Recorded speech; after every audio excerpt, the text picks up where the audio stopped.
So unclamped, we got these on. The bottom side has already been shaped. That taper was put into it. Like I said, I did on my belt sander. So you don't want to go in there from the root out to the tip. I needed a 3/16 out here, and that's full thickness here, remember, because it's got to slide into the fuse and also get that good purchase.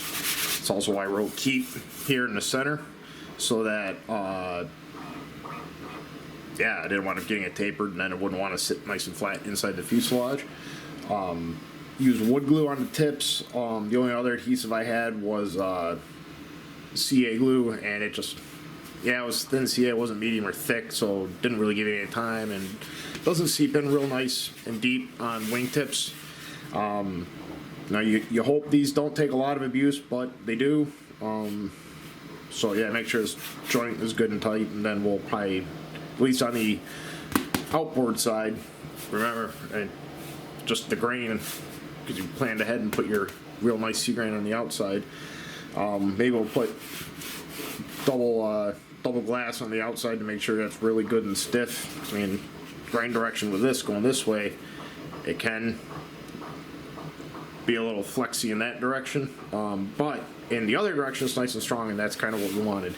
So yeah, now what needs to happen is I got airfoil at the top, and then also get in, you know, some kind of pleasing shape in the bottom, and also gouge out, sorry, other side, gouge out some valleys for lead out guides. You can see that in the print going out like that. Also have to make a hole in the center on the top side for our belt crank, and then kind of goes down. You never see it from the top, it's only the bottom, and then it'll get all filled in. One last thing, I also took a bunch of measurements from centerline. I did it on the top since that was my real good centerline. Every 2 inches going out in the top, and every 2 inches going out at the back side. So that way, laid out on my table, I can transfer the lines, each little pen marks, and measure the height, since the top is still flat, to make sure that I'm getting the wing nice flat taper going up, but on top of being flat, not kind of putting it, I guess it is, wash in or wash out on either one of the towards the wingtips. But yeah, that's where we are now. So on to shaping the top.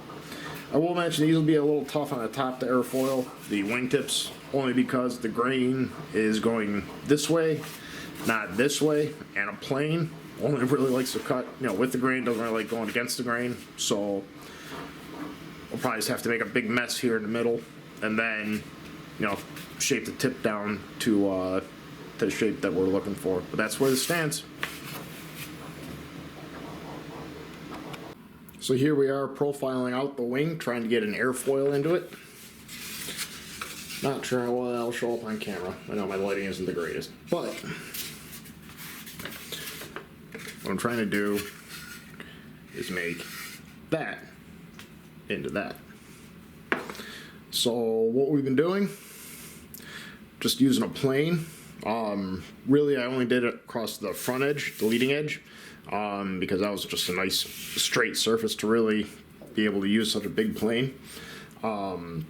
Yeah, just kind of roughed it out, and then went after it with sandpaper, you know, smoothing it out. Figured out where the high point of the cord was at the tip and the root, so I marked that so I know if the line starts to disappear like it is over here, I'm starting to get, I don't really want to take more from that area because it's curved up already here, and I'm tapering back to a feather edge in the back, so I don't want to wind up with, you know, the high point going all over the place, and I got to make the whole wing smaller. And we need to keep in mind on the inboard side, our lead outs are still going to need to go through there, so we need to leave enough meat. They're about here is where they come out. About here is where they come out. So yeah, from here it's just a constant story.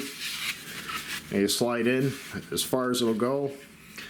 You look down for where there's any tight spots. You know, it's tight back here, it's a little tight in the front, and you do it on the other side, and just profile and check, profile and check, profile and check. Right now, I've got the shape. It's really close from about here forward. I mean, it's like right there.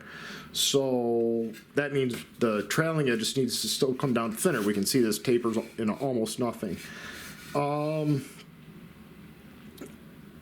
I'm currently considering if I'm going to go that far or just open it up a little bit, the plywood on both sides, so that way the wing can slide all the way through, because I'm worried about making the whole thing too small if I wind up making things a little bit weird. So I'd rather give up a little back here and leave the front real nice and super tight and form-fitting. Yeah, just keep going, and I'll check in when that's all done.